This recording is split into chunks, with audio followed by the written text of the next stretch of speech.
Start fast? Check. Dominate? Check. BYU took care of business last night, or I should say on Saturday night against TCU, 44-13 to improve to 9-1 on the season. We were talking about style points. Yeah, check. After the game, I spoke with head coach Kalani Sitake, safety Tanner Wall, and wide receiver Parker Kingston about the bounce-back effort against TCU after the Texas Tech loss to get that statement win against the Horned Frogs. Here's what they had to say. They did a great job. They remember what it was like last year and the hangover from a loss, and so I thought the approach and the sense of urgency at practice was much better this week, and I just let the guys lead, man. They don't need anything from me. These guys can take care of it, and the upperclassmen have done a great job. I mean, we're about as close as you can get to a complete game there. Obviously, we still have some mistakes that we could clean up on, but I mean, it felt good after last week to put that away and come out and show what our offense and defense and what BYU football is about. I mean, I think this is a great team win for us tonight on all phases. I thought the defense played really well. I think the offense was dominant, just sustaining drives. We pretty much did whatever we wanted in the run game and the pass game all night. So statement win for us at home. Really, being true to who we are as a team, proving, first of all, we're a playoff caliber team. We want to go play in championships, and that this environment too is a huge advantage for us. Jeremy, you wanted 17 plus. You got that and 14 14 more. I got it. So what kind of statement did BYU make in their 31-point win over TCU? We learned from last year. That's what the statement was for the BYU fan base and themselves. For the committee, it was, hey, we're clearly the second best team in the Big 12. BYU's got to maintain that. They've got to get to Arlington. They continue on that path. Winning was good. Winning by 31 was even better. Give yourself a chance on Selection Sunday if you don't win the Big 12 title game. By the way, that 31-point win against TCU, who's 6-4, that's the second time since 2000, follow me here, when BYU's beat a power conference team by at least 30 that won at least 6 games. So was the win big? Was it against a power conference team? Was it a team that won at least 6 games, Spence? That's only happened 2 times. Amazing. Texas in 2014, BYU blows them out by 34. And this game, that was great. A lot of qualifiers, but I love the consistency on both sides of the ball. Let's talk about the defense. I thought they were the best part of the game. TCU came in 14th in the country on third downs, 50%. 1 of 10. BYU was amazing on the money downs. Season low in points for TCU, who has a good offense. Josh Hoover only completed 10 passes, by the way. Total yards, 298, second fewest all year. Tanner Wall, pick 6 was spectacular. 1, because it's Tanner Wall, and no one deserves a moment like that more than him. Amazing. And I loved how much grass he had in his face mask, and he rises up. He puts his hands up for the touchdown signal. He can't even see. He goes over to the sideline. He gets rootied by his teammates, and there's still grass in there. I hope he still has grass in that helmet to this day. Tanner was laying sod after the game. Yes, he was. Call him for your elders quorum to help you lay down some sod because he knows what to do. That was awesome. It was also an exclamation point on the game. I felt like BYU needed, there's the grass. BYU needed another touchdown, and that was the one. Bear Bachmeier continues to get better. Really good in the pass game. Let's just take out the Texas Tech game because they dominated BYU. Iowa State second half, and this game, he continues to get way better in the pass game. I feel like Aaron Roderick trusts him more in opening it up a little bit, and that's been really impressive. 23 of 33, 296, 1 touchdown, no picks. 155 is good. Would love for him to be in the 160s, 170s. 8.9 yards per attempt going down the field. That's great. 8+ is good. 10th rushing touchdown ties Steve Young, Zach Wilson, and Taysom Hill for the most rushing TDs in a single season by a BYU quarterback. That's going down easy next week. He's the best rushing quarterback finding the end zone in BYU history. He'll put that note down later. So that was great. It's not just about, winning. It's about winning big, about dominating, about showing we're not last year's team. We don't have that loss hangover that Kalani mentioned. It was spectacular. The wire-to-wire best game BYU's played all season. I don't know that they could have played much better. They scored on the first 7 possessions? Yes. That's amazing. And that hasn't happened in a very long time. I mean, goodness, we got to go back a ways to find out when. Here it is. 09 right there. Wyoming. Look at Colton Potter doing work over the weekend. Wow, 16 years since BYU scored on their first 7 possessions, and doing it against TCU in the Big 12, a little different than doing it against Wyoming in 2009. Yeah, I was at that game in Laramie, and it was forgettable, except for that point. Statements. BYU won the game. There were several statements made. You pointed out plenty of them. For me, it was BYU can put together a complete game. They are capable of putting together a complete game, and they showed it. Does the committee have that in a box somewhere? Complete games played. It was just nice to feel that, see that. To see it. Kalani has been talking about it since last year and this year. We have it within us that we can put together a complete game, all three phases, waiting for it to materialize. And I felt like, for the most part, it did on Saturday night. It was great to see BYU play that complete game on their way to the statement for the country. A dominant win against a good TCU team. Now, we'll see how that victory is viewed in terms of how much it helps BYU in the college football playoff rankings on Tuesday. Probably not that much, one spot, most likely. But it was great that BYU got off to a fast start. They have scored first in all 5 of their home games this season. They have not trailed at halftime in any of the 5 home games. And I felt like it was largely over at the half. That's how I felt. It was close for me. I still felt like TCU could come back there. But 27-10 at half? BYU was playing well. Thought, no, BYU's going to win this game. You're up 17 at half on your home field. I know TCU gets the ball after halftime, but I'm just super impressed with the composure and the bounce-back ability, if you will, of BYU after a really, really tough, frustrating loss against Texas Tech. And you're right, this isn't last year. It's not. I know that the situation is different because last year, again, BYU had to go on the road after their first head-scratching loss against Kansas. Well, it's just the point of strong start. Are you going to crumble at the end? The hope is no. And you still have to beat Cincinnati. The momentum gained from this game to help you go to Cincinnati. And now BYU, by the way, slight favorite on the road, 2.5 points. What does that even mean? We don't even know what to do with that I don't know how to handle that. Oh my gosh! Because finally, it hasn't been that way. Respect. But it was great to see BYU have a fast start and dominate. And then I'll point out the second best rushing defense in the conference in terms of rush yards per carry was TCU. Texas Tech and then TCU. BYU gashed TCU. They were mauling dudes up front in the first half, especially. 151 rush yards. It wasn't just BYU and Bear Bachmeier doing work through the pass game. They dominated up front in the run game against a very stout defensive front. And if BYU does that, they're going to win because BYU's built on the run. They really are. And then play action opens it up, and Bear gets down the field. Also, Bear uses his legs. In the end, BYU goes for 3.9 yards per carry. They kind of geared down in the second half, so that number goes down. But it was the efficiency rate, the success rate of BYU of moving the chains in that first half and the first 3 quarters where it was in question was impressive, as you mentioned. Josh Hoover completed 10 passes. That's it, dude. 10 passes for the game. That's only 10 more than you and I. Remember his very first collegiate start against BYU? No, I've forgotten now. But TCU dominated the Cougars 44-11. That was 2 years ago. He threw the ball 58 times in that game. Yeah. He only threw it 23 times in this game. Which is kind of weird given they were down the whole time. I mean, BYU forced their hand to try something different because what they were trying to do wasn't working. I mean, they were getting after Josh Hoover. And 2 picks. 2 picks, multiple sacks, tons of chaos. 4 sacks, bro. Hey, how about BYU's young bucks? Nusi Taumoepeo puts the nail in the coffin with the sack at the end. Hunter Clegg's in there. Balatel Satuala's a sophomore. BYU's got some good young talent, too. And I like what Jay Hill does. It's not like we're all juniors and seniors and then next year we'll figure it out. He does a smattering of youth so that it's never, the cupboard's never bare, which is awesome. And so BYU wins big, and Jay Hill, was impressed by Tanner Wall's pick 6. I really loved him kind of coming up to you in the post game and jumping in there. That was awesome. Let's bring in Jay. Come on, bring him in. Hey, Fred! I love it. Let's go. Sorry, I don't want to interrupt. No. I have one question for you, okay? Did you have any doubt that he was going to get into the end zone on that play? No, not at all. He looked like a running back. They told me call the interception play, and he intercepted it. So we did it. Anyway, sorry to interrupt. Love you. Call the interception play. Yeah, that was great. That was awesome. That was the cherry on top, which was sweet. Okay, how will the committee view BYU after the 31-point win over TCU? ESPN's Heather Dinich, who covers the playoff rankings, said the following.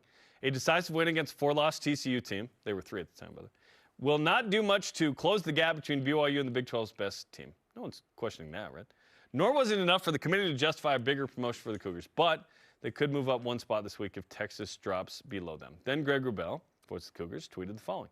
Latest college football projection from ESPN's Heather Dinich was BYU 11th. Some see BYU 44, TCU 13. See a wire-to-wire blowout over a good bowl-eligible team. BYU's nation-leading 5th win over a bowl team this season. That's a great note. Ooh. Heather sees a win over a 4-loss TCU team that will, quote, will not do much, end quote, to close the gap between BYU and Texas Tech. The only 2 one-loss teams in the Big 12, both of whom have wins over Utah, projected 12th, which is a good win. So I love Feisty Greg, and that was Feisty Greg, because BYU probably should be higher up in the rankings, but understanding how the committee sort of functions and the lay of the land, I don't expect BYU to be much higher than 11th either. I don't think Alabama will be below BYU. I think they'll be right ahead of BYU at 10. So what did the win do for national perception for BYU, and how are you feeling about the rankings? Yeah, I said it earlier. I expect BYU to show up at number 11. I'm with you. I think Alabama will have a precipitous drop, but they were number 4. I don't see them dropping stay in the playoffs. 7 spots to allow BYU then to climb into the top 10. That's just not going to happen. Even though Alabama lost to Florida State at one point this season, who is a terrible team, I think the committee's kind of like, it was just an outlier. It was weird. It was the first game of the season. Alabama clearly is a playoff caliber team, and they are. Yeah. They are. No one's questioning that fact. It's just where. I do think BYU should be ahead of Notre Dame. BYU has a better strength of record and strength of schedule and 1 less loss. I know Notre Dame's losses are to Miami and Texas A&M. Texas A&M, by the way, one of the most incredible comebacks we've ever seen in college football. Why? They were down 30-3 at halftime. What is Notre Dame's best win this season? Did they just do it? Was it at Pitt? Probably USC at home. USC at home. Yeah. Okay, because Pitt was on the road and there was an initial spotlight and game day was there. Yeah. Listen. But compared to BYU, why are they getting so much credit for 2 losses? You have 2. BYU has a better win based on the college football playoff rankings that the committee put together. BYU has a better win than Notre Dame does and a better resume. That's my only real issue here, Spence. I think BYU should be up 1 spot. Like, I think BYU should be 10 Tuesday night. They're not. They're probably going to be 11th. And we'll break this down more tomorrow. I don't know that the win did much for BYU's national perception. It's just more for us. The fans, the media that cover BYU, the players, the Big 12, like more of a localized perception as opposed to national, regional perception maybe, of they're not last year's team. They didn't lose after the first loss. They didn't go back-to-back. They are in the hunt. They're clearly the number 2 best team in the league. I think it did more that way. I don't think in Florida and California and East Coast, they're going, oh, look at BYU's win over TCU. I think they look at the score and go, BYU's still good, and move on. I don't know that it does a ton. But it does a ton for the team. And that's who matters in this. That they can go to Cincinnati and win and beat UCF and be in Arlington. It told us they are not last year's team. In fact, after the game, you spoke with Parker Kingston, Tanner Wall, and Kalani about building off this win. We just put on tape like we can beat really good teams and dominate, right? We dominated that game, and I think that's given us that confidence to just keep on rolling. We're in a great spot right now. Obviously, this was a great way to bounce back from the loss last week at Texas Tech. But I feel like we're going to carry a lot of momentum from this game, a lot of confidence going on the road to play a good Cincinnati team next week, which is another huge game for us. But we do control our destiny right now, so we want to stay in the driver's seat and go win out and get to a Big 12 championship. Yeah, we just keep working. I think that's the remedy for everything. Just get back to work and stay humble, stay hungry, all the things that we've been saying. But, that last week wasn't a good experience for us, and I don't think the guys ever want to go into a situation where we don't perform at our best. And we're really proud of the guys. I felt like we played a complete game for the most part and complimentary in all 3 phases. We just got to keep building on this, though. It means nothing if we don't build on it and improve to the next week. The best teams play in November, and so we have to be one of those guys. Amen to that. Play your best football in November, and the next game is the most important game. Yeah. BYU, there's a path for BYU to clinch a spot in the Big 12 championship on Saturday. On Saturday. Now, I'll say this as we close out this portion of the topic. The tough reality for BYU is much of the nation judges BYU based on one game. unfortunately. on what happened against Texas. It was a big stage. They aren't really looking at anything else. They might have seen the Utah game a little bit, but most of the nation is going to judge BYU based on what happened in Lubbock. And it's unfair, but it is the reality. So really, you can't change the national perspective in large part until the Big 12 championship against Texas Tech. Yeah. BYU have every opportunity to change the narrative if they get there. Just win the game. Beat Cincinnati. Yeah. Take care of business. Get back to Arlington. As we mentioned, up next, the road trip to Ohio to take on Cincinnati for BYU. Now, the Bearcats lost to Arizona on Saturday. It's an interesting situation there. Big noon kickoff, by the way. Fox National will be there to promote and cover BYU and Cincinnati primetime at 8 Eastern on Fox. Jerem, do you feel like Cincinnati losing was good or bad for BYU? Bad. BYU needed another, hey, that's another good win to add to the conversation. I know it wouldn't be marquee in terms of like, oh, now BYU shoots up the rankings. No, it would have been a team that would have been in the top 25, that would have been featured in a better way. So, yes, I don't know that it was bad, but it wasn't good. Does that make sense? It doesn't hurt BYU when they beat Cincinnati, hopefully, Saturday. But it's going to be a tough game. Cincinnati's lost 2 in a row now to Utah and Arizona. Brendan Sorsby threw 2 picks at home. He hadn't thrown any at home. He only had 2 on the year. He threw a pick on the first play from scrimmage, by the way. Tough game. Arizona, that win could look better at the end of the year. And instead, maybe Arizona's up in the 9-10 win range too. Arizona's 7-3. That'd be nice. That'd be nice. By the way, BYU 2-0 all time with Big Noon Kickoff, 0-4 with College Game Day, which is wild. Okay, so since 2000, better vibes with Fox. Yes, they've won the last 2 that. Yes. Fox Big Noon Kickoff has been in attendance. Liking the vibes there. Let's try and make it 3 in a row. Fan of College Game Day. Not a fan of BYU's record when they're there. Now, I said in the Rootables that I sent out on Saturday morning, this was a you-choose game for the fans. Like, is Cincinnati losing good or bad for BYU? Look, we would have loved a ranked matchup. Okay, that would have been the good had Cincinnati beaten Arizona. As now you have a ranked matchup, and it's even bigger, like you pointed out. Now, there is some good in that there's a little bit of breathing room for BYU to clinch the spot in the Big 12 championship game because Cincinnati did lose. Like, if BYU beats Cincinnati, they have a 3rd loss. They're out of it, right? So because they lost to Arizona, if BYU beats them, it's done. Like, they're done. I'm not worried about the others in the conversation. I'm just worried about BYU. Just win the final 2. Yeah. There's nothing any other team can do. If BYU can just win the final 2, they're in Arlington. If Houston loses and ASU loses and Cincinnati loses, BYU clinches this week. Yes, regardless of what happens against UCF. Regardless. Because then, if you beat UCF, yeah, you're still in the at-large combo. If you lost to UCF, be terrible. You have to win the Big 12 title game. But the reality, and honestly, BYU probably has to win the Big 12 title game to ensure a college football playoff entry anyway. Number 7 men's basketball. Comeback attempt comes up short against number 3 UConn, losing 86-84. Crazy game. Oh, yeah. What's the statement BYU made in that game, even in a loss? That they're for real, Jerem. This BYU team, they were down by 20 points in the second half. Yep. They looked left for dead. Yep. And I was ready to, okay, but Keita goes out early. No really Kennard Davis in the game. No Kennard Davis playing. Obviously, BYU is in a tough position on the road, de facto road scenario.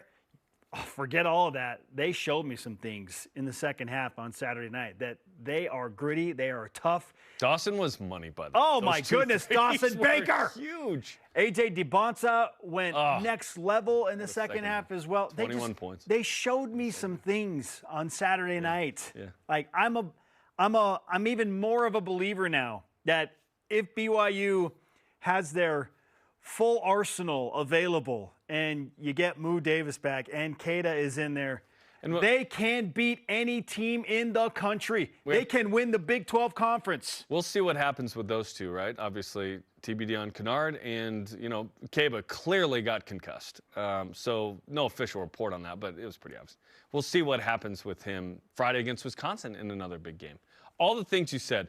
BYU's legit. Tough first 25. Last 15 was spectacular. BYU was plus 18.